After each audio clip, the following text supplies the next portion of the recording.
We are keeping an eye on what Hollywood's first industry shutdown in over 60 years as the union representing 160,000 actors gets set for a strike. Richard, when you think about what this would mean for these media giants here, I mean, you alluded to it before, and we've even spoken with the chairman of UTA and the potential of that happening.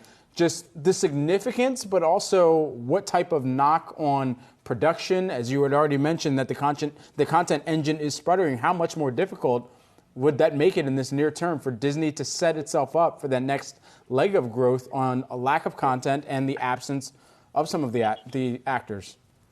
I'm actually a lot less worried about the lack of content because there's plenty of content these companies have created over the last year or two that they're going to roll out. What really worries me, honestly, is the part that nobody's talking about. Like, I'm listening to all of these discussions of the strike this morning, and what everyone is missing, the big thing that changes as of this morning when the strike goes into effect, talent can no longer market.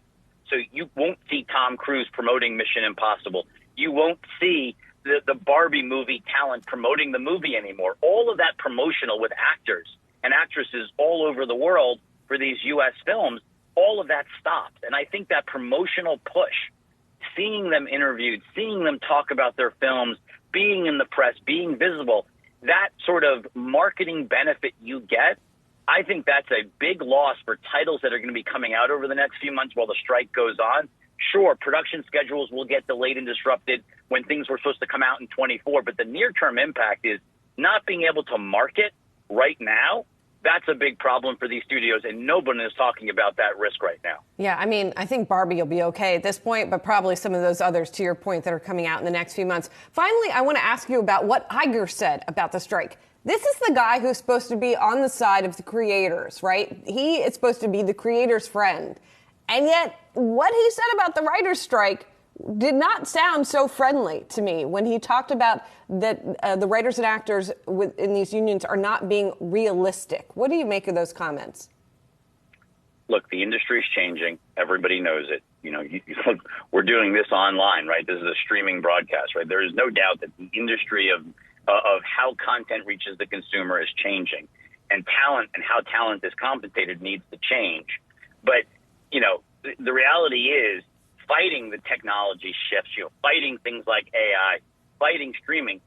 Like, everyone knows that the compensation needs to alter, but there's also this. We're also in a phase of contraction where all of these media companies spend too much on content, and they're starting to slow their amount of production. They're firing a lot of people. We just talked about all the headwinds Disney's facing. The reality is, paying talent meaningfully more, whether it's writers or actors, not so easy to do. And even the formulas, like, a movie comes out, there's a clear box office. What is a movie? How do you get how do you get a streaming bonus on a Netflix movie or a streaming bonus on a Disney Plus movie? Like, what do you base that on?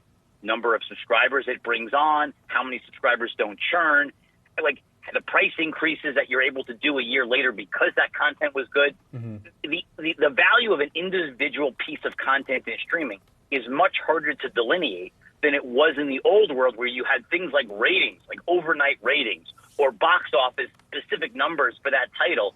It's much harder when you're part of a subscription service. Yeah, no, that's a key reminder here, and something that certainly is brewing in terms of the conversation. Actually, it's on the front burner right now. Richard, great to have you with us. Thanks so much for taking the time today. Thank you.